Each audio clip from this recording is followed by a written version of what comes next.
Play different.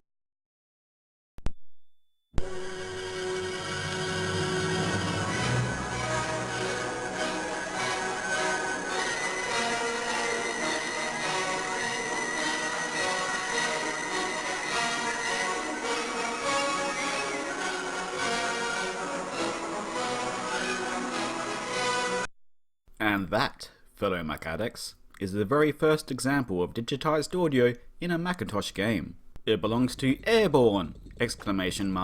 Which was Silicon Beach Software's debut product released back in 1985. But what is Airborne? Well, I'm glad you asked. It's an arcade game which, at a glance, appears to strongly resemble the Apple II game Sabotage and the DOS clone of that title, Paratrooper. But while there are definitely similarities, Airborne offers a bit more depth than the previously mentioned games, which may be a good or bad thing depending on your personal preferences. Players are cast as a lone soldier who sits in the bottom left of the screen.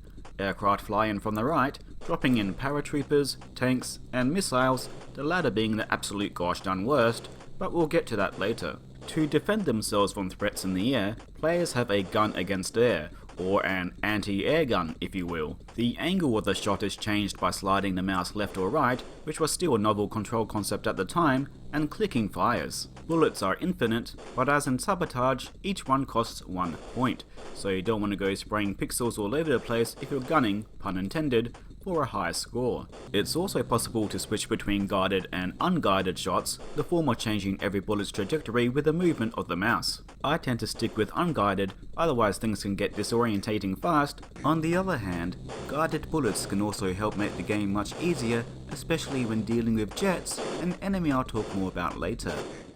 And to all the sadists watching, yes, you can shoot out a parachute and let the little stickman hit the ground with a thud.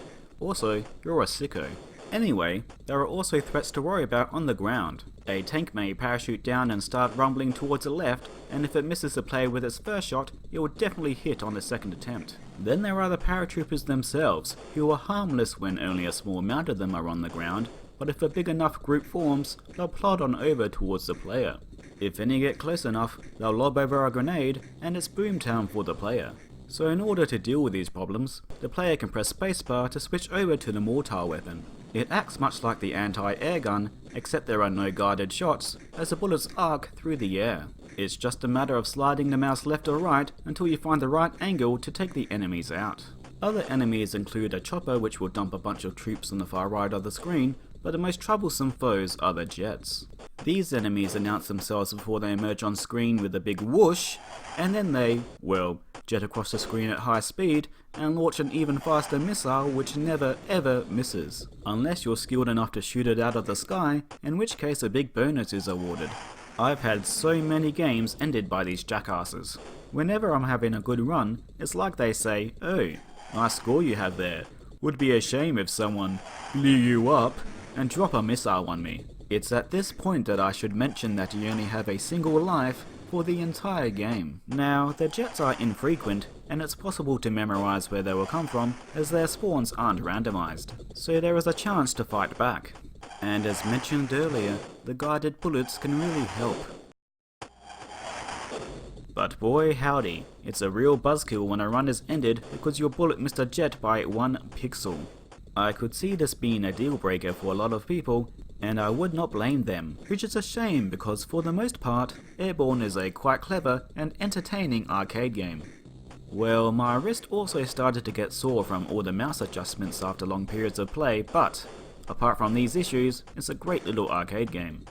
It's also fun to look at. I guess there is a dark pleasure in watching the cartoon violence of little stickmen exploding. Or perhaps I'm just disturbed. It's also amusing when a paratrooper is unfortunate enough to get caught up in the cactus. I bet they're feeling a bit prickly about their situation. Silicon Beach would later release a public domain version of Airborne called Banzai, though I would call it more of a remix. All of the aircraft enemies are gone, along with the anti-air gun. Instead, an endless stream of little stickmen and tanks storm toward you, your only defense being a slow-firing mortar. In my opinion, this version isn't very good. I'd even go as far as to say that it's quite bad.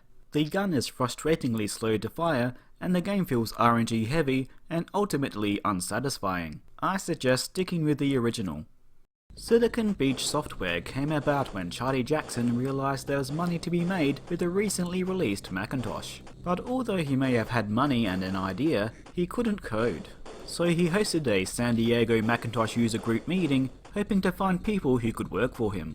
After the meeting, a man came up to Jackson who boasted about the programming talents of his son. His son was Jonathan Gay, then a high school student, and the boasting led to him getting hired. Eric Zucker, a uni student, also expressed excitement about working with the Macintosh and was also recruited by Jackson. Jackson then used most of his life savings to buy the $10,000 Lisa computer required to develop for the Macintosh at the time, and with little money left, worked out a deal with Gay. He would work for free on the weekends and get royalties from the sales. Gay's aim was to design a simple game that could be implemented quickly, and he did it despite doing most of it in 68K assembly with a little bit of Pascal. The biggest challenge was dealing with animation flickering, a problem he would find a much better solution for when developing Dark Castle. Meanwhile, Eric Zucker was doing code wizardry of his own, in addition to audio experiments and exploring untapped parts of the Macintosh hardware, which culminated in the digitized audio heard in the game. When people heard that sample of Flight of the Valkyries in the game's opening, they were blown away.